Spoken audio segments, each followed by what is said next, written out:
help me, blah blah blah. I won't bore you with another. Even if I wanted your help, you couldn't give it to me, because your help is useless. Why?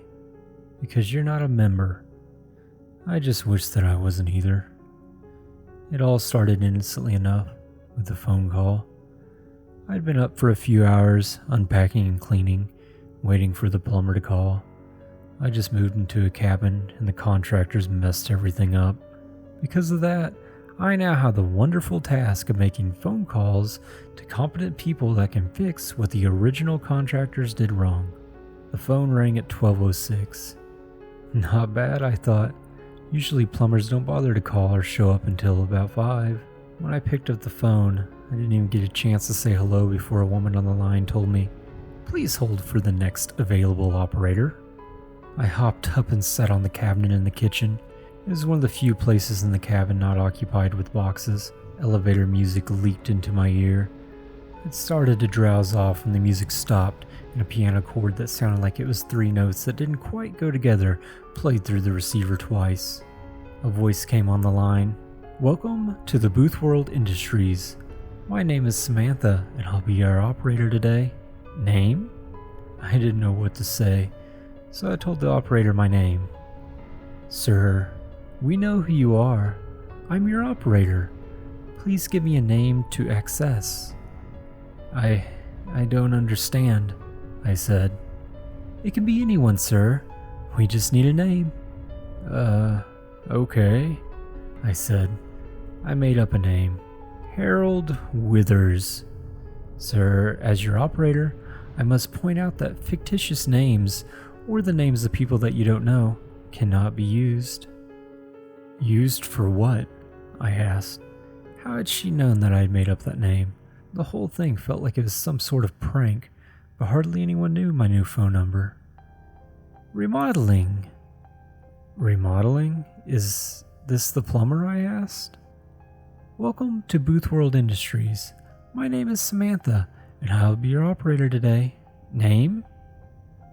I took that as a yes, and gave them the name of an old ex-girlfriend. Jessica Goodwin.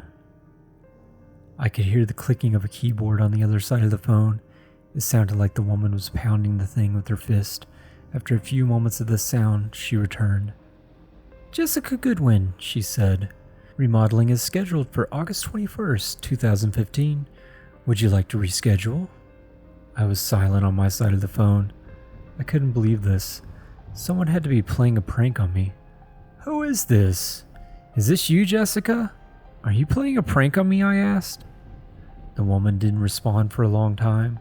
I thought that whoever was on the other end of the phone was holding in a laugh. "Hello?" I asked. "Yes or no, sir?" the woman asked back. "Yes," I said, not understanding what the woman was asking. "I have a Tuesday appointment available. Will that work?" At this point, I thought I was going insane and that it actually was the plumbing company. "What about today?" I asked. "Do you have anything available for today?" Normally we can't arrange for a reschedule on such short notice, but today we had a cancellation. How does 3 o'clock work for you? 3 o'clock works fine, I said. 3 o'clock it is, then. Would you like a courtesy call? Sure. Wonderful. We at Boothworld Industries say thank you and welcome to the club. You have a marvelous day. That strange chord played twice again, and the line went dead. I rolled my eyes and went back to unpacking. My phone rang at 3 o'clock on the dot that afternoon. Hello, I said. Sir, this is Samantha with Boothworld Industries again. Your courtesy call begins now. What are you? I began to say, but was cut off by those diminished chords blaring into my ear. Then I heard Jessica's voice. Why are you doing this? Jessica asked. I could hear tears in her voice. Jessica? I asked. Sir, the operator said, she cannot hear you. This is a courtesy call. The appointment has already been concluded. Please, Jessica begged. Please don't do this. I'll do anything you want. Jessica's voice choked off into a wheeze, and all that I could hear on the other end of the phone was rustling of clothing and more wheezing. Eventually it stopped, and someone picked up the other end. "The scheduled work has been completed," a man's voice said. "We at Boothworld Industries say thanks, and welcome to the club. You have a marvelous day." "Sir," the operator came back on the line, "was that to your satisfaction?" I sat there for a long time, cold sweat dripping down my ribcage. Jessica was my ex because I walked in on her and my best friend fooling around at a party in high school. I smiled and whispered, "That was perfect." "Wonderful," the operator said. "We at Boothworld Industries aim to serve. Would you like to make another appointment?" As I stared at the water leaking from the front of the dishwasher, I smiled even bigger. "Yes," I said. "Yes, I would." "Name?" "Dan. I don't have a last name. He's a contractor." "Dan Arencibia, July 13th, 2032. Would you like to reschedule?" "Yes," I said. "How would Wednesday work for you?" "Didn't you say you had a Tuesday appointment available?" I asked. "I did, but unfortunately, that slot has been filled by another member. Would Wednesday work for you?" "No," I said. "I have a job interview that day. What about Thursday?" "Unfortunately, Thursday will not work. You are due for remodeling Wednesday night." What?" I asked. She repeated the exact same thing to me again. "Can we reschedule my remodeling?" I asked. "Of course we can, sir," the woman said.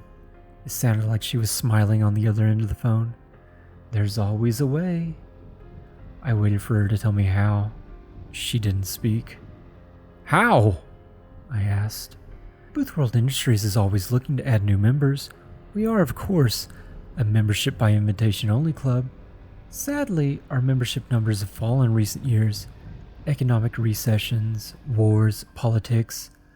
What we'd like you to do, in order to avoid your own remodeling appointment, is help us add several new members." The light at the end of the tunnel, I thought. "How many members do you need?" I asked. 1,000. I choked. 1,000? "Yes, sir. Otherwise we'll have to keep our scheduled appointment. We must inform you that the member that scheduled the appointment did request a courtesy call." Everything stopped at that point for me. All my life I just skated by, not doing anything, not making a difference. My mouth actually dried up. I always thought that was just a thing that people wrote in books to make it more dramatic. It's not. "I'll get your 1,000 members," I whispered. "We at Boothworld Industries say thanks and welcome to the club. You have a marvelous day." The connection ended. I hung up the phone and stared at it for a long time. I'm scheduled for remodeling on Wednesday, and somewhere someone will be getting a courtesy call to listen to my last few breaths if I don't get 1,000 members to join Boothworld Industries. It's funny. I'd always wanted to join an elite club, Skull and Bones, New World Order. I'm not sure how I got in, but now I'm a member. I've got until Wednesday to enjoy it. Like I said at the beginning, if I wanted your help, you couldn't give it to me because you're not a member. Membership is by invitation only. I'm inviting you in. You can help me. Just call 630-296-7536.